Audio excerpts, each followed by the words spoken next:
E aí, Nação Celeste, bora aqui no nosso canal Cruzeiro Nostalgia para mais um vídeo, sempre te atualizando sobre tudo envolvendo o maior de Minas.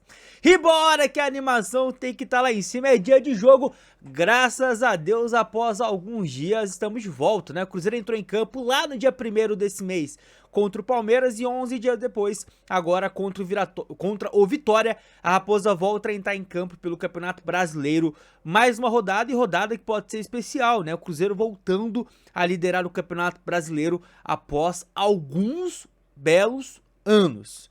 E também aproveita o jogo de hoje, porque o próximo é daqui a um mês. Então assim, rapaziada, partida oficial, né? Vai ter alguns amistosos, mas jogo oficial só daqui a um mês. Então aproveita esta quinta pra gente poder acompanhar o nosso Cruzeirão, se Deus quiser, com vitória, repito, né? Retomando liderança após anos, né? De não conquistar tal feito. Bom, Nação Celeste, antes de mais nada aqui no nosso vídeo, nessa introdução, eu já peço aquele like seu humilde. 600 likes é a meta e eu conto com a sua ajuda, beleza? Se inscreva aqui no nosso canal, rumo aos 70 mil inscritos. Comenta bastante, não menos importante, compartilhe e se puder, seja membro do canal, venha fazer parte aqui também do nosso grupo de membros. Vamos lá, nação, algumas notícias, tá? Dia até que agitado, vamos falar aqui de escalação pra vocês. O Samuca já adiantou o provável Cruzeiro, tem bastante coisa aqui, tá? Primeiramente, trazendo a informação do Uriel Lugt, jornalista bem conhecido aqui, né, na América do Sul, que traz a notícia de que o Olímpia do Paraguai está interessado no retorno do Matheus Gamarra, o zagueiro que está emprestado ao Cruzeiro. Há uma oferta de empréstimo com opção de compra. O defensor está emprestado ao Cruzeiro, mas sua transferência pertence ao Atlético Paranaense, no caso, seus direitos econômicos, né? Há conversas para encerrar seu vínculo com o clube de BH, então parece, né, que realmente Gamarra vai sair, é um dos que deve sair agora no meio do ano. Notícia boa, tá? Acho que o Gamarra mais atrapalharia do que ajudaria. O João Marcelo volta daqui a uns 2 meses, o Cruzeiro está no mercado atrás de zagueiro, vai ser pauta daqui a pouco aqui no nosso canal, e essa saída do Gamarra eu considero interessante. Próxima notícia, nação, de Neno, né, que foi apresentado oficialmente no São Paulo, já teve seus primeiros treinos, deve ser relacionado para o jogo de hoje, deve, quem sabe, fazer sua estreia hoje lá. Toda sorte do mundo ao de Neno, que na sua primeira coletiva, justamente de apresentação, citou o Cruzeiro, especificamente citou o Pedrinho. Bora para as aspas e bora ver como o Dineno é um cara realmente muito gente boa e que tem uma gratidão demais, né, por tudo que envolve o Cruzeiro. Ó, em primeiro lugar, queria agradecer ao presidente do São Paulo e a toda a comissão diretiva pela confiança que tem em mim. E em segundo lugar, não menos importante, gostaria de agradecer ao Pedro Lourenço, que foi muito importante para mim nos momentos difíceis. E nesse momento aqui, ele ajudou muito para que essa possibilidade pudesse acontecer. Então, o Dineno no São Paulo, sendo liberado, né, para ir ao clube paulista de forma definitiva. O Cruzeiro já não tem mais nenhum tipo de porcentagem do atleta, foi liberado de forma integral. E a justificativa, né, de que essa liberação vai ser, né, atrativa financeiramente, porque não pagando mais nada para o Dineno até o final do contrato, que se encerraria no final de dezembro desse ano, o Cruzeiro vai economizar cerca de 6 milhões de reais. É um dinheiro legal que dá inclusive para ser destinado, né, para dentro do departamento de futebol e em outros jogadores, contratação, na hora de você negociar luva, salário, enfim, é uma grana a mais aí interessante. Próxima notícia, acabei de falar aqui na ação da saída do Gamarra, Cruzeiro de olho em substituto, tá? Segundo informações, tá, que vem mais de fora do que aqui de dentro do nosso país, informações que vêm de jornalistas de fora, de outros países, né?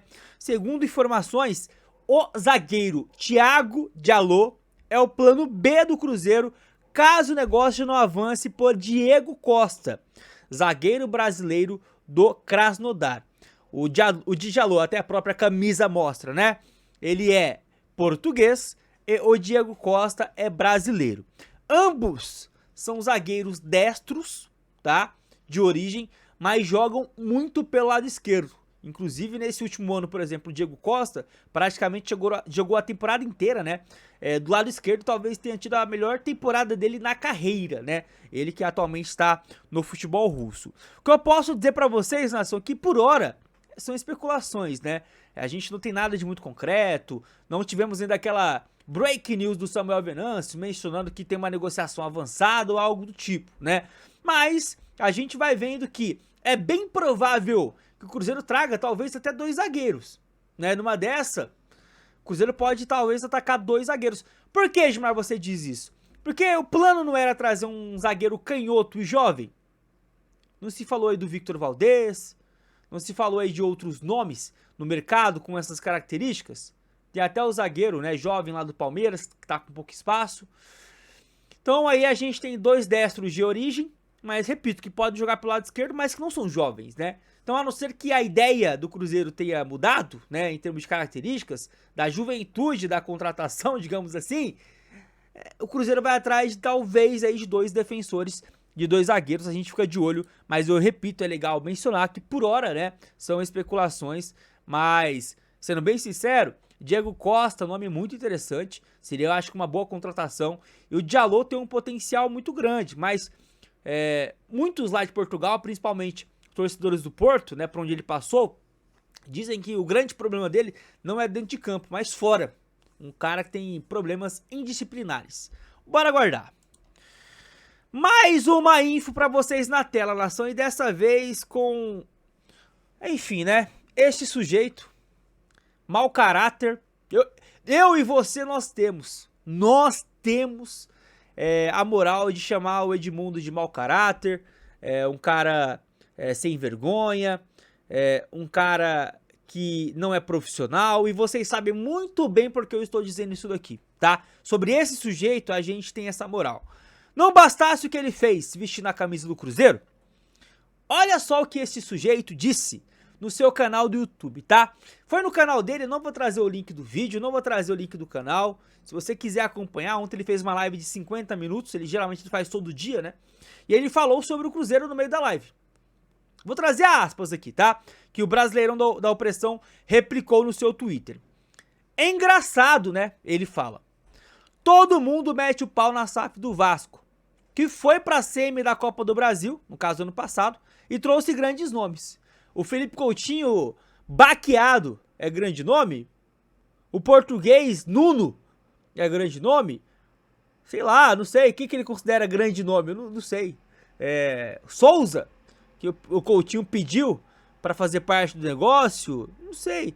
O Jardim já tava lá, que eu acho que é um cara interessante. O Piton já tava lá, que é um lateral que eu acho que tem as suas características ali interessantes para esse jogo do Vasco.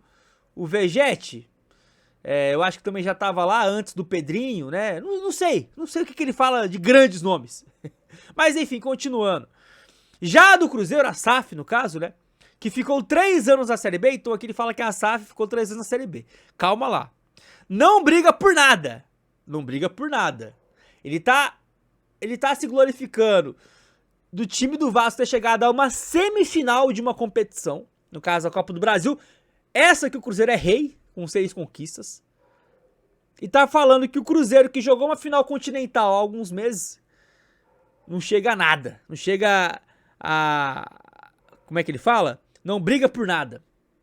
Mas enfim, vamos lá, né? É eliminado nas primeiras fases da Copa do Brasil, sofre até no Mineiro. Essa todo mundo elogia, ou seja, ele atacou aqui, detonou a SAF do Cruzeiro, né? Querendo fazer um paralelo com a SAF do Vasco. Primeiro que como instituição não tem nem comparação, né? O Cruzeiro é muito maior que o Vasco e até em torcida o Cruzeiro já igualou ao Vasco. Isso não é o que eu tô dizendo, não é vozes da minha mente, são as últimas pesquisas, é só pegar. Vai lá, pesquisa assim, ó, vai lá, não confia no Gilmar? Pesquisa das maiores torcidas do Brasil. Vai lá, você vai encontrar, pega as últimas 2, 3. As diferenças elas diminuíram bastante, na margem de erro temos a mesma quantidade, Cruzeiro e Vasco empatados, né, nessa margem na 5ª colocação. E aí, vamos ao que ele fala, né? No aspecto de SAF, o Cruzeiro, ele se torna SAF na virada de 21 para 22, com o Brasileiro de 21 já tendo acabado. E que brasileiro é esse? Da Série B. Então o Cruzeiro joga 20 e 21 na B, como associação, vocês sabem disso. E aí vai jogar mesmo como SAF em 22, como SAF em 22. Então, de 22 para cá, o que nós temos? 2022, Cruzeiro campeão da Série B, como SAF. 2023, um Cruzeiro que consegue voltar para uma competição sul-americana. O Cruzeiro sobe em 2022 como SAF, e lembra que o Vasco também estava nessa Série B, e o Vasco quase não sobe. O Vasco, se não me engano, subiu em quarto. Aí em 23, que o Cruzeiro volta para uma competição continental, que pega a vaga na Copa Sul-Americana, o Vasco quase não caiu de novo para a Série B. O Cruzeiro briga também até as 4, 5 últimas rodadas, mas aí consegue se livrar, se não me engano, naquele jogo contra o Goiás, lá na Serrinha, com aquele gol do Robert. Foi, né? Virada do Bruno Rodrigues, o Robert faz o gol. Acho que é isso. O Cruzeiro se livra ali. Tinha vencido antes o Fortaleza, não sei como, no Castelão, e depois vence o Goiás. Ali o Cruzeiro se livra. Se não matematicamente, mas praticamente. Aí o Vasco vai até a última rodada brigando. Com o Santos e com o Bahia, isso? Eu acho que é os 3 que brigam. E o Cruzeiro pegando vaga em Copa Sul-Americana. Aí em 2024, ele se glorifica de ter chegado a uma semifinal. O cara tá se glorificando de jogar semifinal. O Vasco virou pequenininho mesmo, né, rapaziada? Que isso? Nesse mesmo ano, o Cruzeiro bateu final de Copa Sul-Americana. E poderia ter se tornado a primeira SAF a ganhar um título relevante. Acabou perdendo no dia 23 de novembro, no dia 30 o Botafogo é campeão da Libertadores. Aí acaba se tornando o primeiro time SAF a ser campeão de uma competição importante. E esse ano o Cruzeiro pode se tornar líder do Brasileiro já na 11ª ou 12ª rodada, me ajudem aí. Ou seja, já 1/3 do campeonato já foi. Não é que é líder na 3ª rodada, não. O Cruzeiro tá nas 8ª da Copa do Brasil, se classificou com um agregado 5-0, enquanto o Vasco precisou de pênaltis. E aí o cara quer falar mal do Vasco e falar bem do Cruzeiro. O Vasco tá devendo todo mundo, foi pra uma SAF totalmente, né, que se mostrou uma roubada danada. Cruzeiro bem gerido pelo Ronaldo, a dívida foi pra casa dos 800 mil. Agora aumentou por conta das contratações que o Pedrinho fez no meio do ano passado, mas as dívidas estão sendo pagas rigorosamente em dia, não tem salário atrasado, não tem nada. A estrutura do Cruzeiro cada vez melhor, sendo investido bilhões e milhões. E aí o cara quer fazer esse paralelo, você tá passando vergonha, Edmundo. Tá passando muita vergonha. Perdão, nação, ficou longo, né, meu comentário sobre essa aspas, mas são coisas que precisamos dizer. Acho que até peguei leve aqui, tá? Mas a verdade é que não tem comparação em nenhum âmbito, irmão. Vasco e Cruzeiro. Se tinha, há muito tempo não tem. Eu acho que na virada da última década, qualquer tipo de discussão acabou. A única coisa que vocês têm igual ao Cruzeiro é brasileiro, né? Cada um tem 4. O Cruzeiro tem muito mais Copa do Brasil, o Cruzeiro tem mais Libertadores que vocês. Em termos de torcidas, igualamos. De estrutura, o Cruzeiro tem uma estrutura muito melhor que a do Vasco, nem tem comparação. Cara, a diferença é que vocês estão no Rio. Vocês estão no eixo. Para de passar vergonha querendo comparar a SAF da 777 barra 0 ninguém, né? Que hoje o Vasco nem tem mais um nome. Com a SAF do Cruzeiro estruturada. Que pegou um cara como o Ronaldo e fez o serviço sujo perfeito. No aspecto de administração, palmas pro Ronaldo, e todo mundo é agradecido a ele eternamente pelo trampo que ele fez, que não era fácil, tá? E aí deixou a coisa bem mastigada, cara, pra chegar um cara com dinheiro e fazer a coisa andar, né? Enfim, há alguns anos o Cruzeiro vai estar com a dívida sanada e vocês vão estar cada vez mais no fundo do poço. Parabéns, vascaínos. Parabéns, tá? Ano passado, por exemplo, tomou de 6 do Flamengo. É essa normalidade da vida de vocês. E pra acabar o nosso vídeo aqui, nação, repito, peço perdão novamente pelo comentário longo aí. Provável escalação do Cruzeiro, tá? Pro jogo de logo mais contra a equipe do Vitória, a ausência do Christian, né, suspenso. E aí quem deve entrar no lugar do Christian é Eduardo, tá? E aí, um campinho aqui não exato no aspecto, né, ali onde cada um vai estar, do meio pra frente, mas é basicamente a escalação que o Samuel Venâncio trouxe agora há pouco. Cássio, Fagner voltando ao time, né? É uma novidade também. Ele foi reserva nos últimos 2 jogos para o Willian. Nesse, ele estaria voltando. Fabrício Bruno, Vidalba voltando também de suspensão. Jogou, né, o Jonathan Jesus contra o Palmeiras. O Vidalba voltaria. Kaique Bruno, Lucas Silva, Lucas Romero, Matheus Pereira, Eduardo, Wanderson e Caio Jorge. Wanderson que já tinha voltado, né, contra o Palmeiras. Tá aí, Nação Celeste, dia agitado, muitas notícias e daqui a pouco, se Deus quiser, liderança nas nossas mãos, hein? Imagina só, ai, como vai ser gostosinha essa pausa se o Cruzeiro ficar na liderança, hein? Ah, meu Deus do céu, ninguém segura nós, rapaziada. Chegou eu esquecendo aqui de falar com vocês rapidinho aqui sobre o Otávio, tá? Perdão aí pra vocês, mas rapidinho, tá? Coisa de 1 minuto no máximo. Informação do jornalista Pedro Rocha, do GE, da conta de que o Otávio pode estar de saída do Cruzeiro.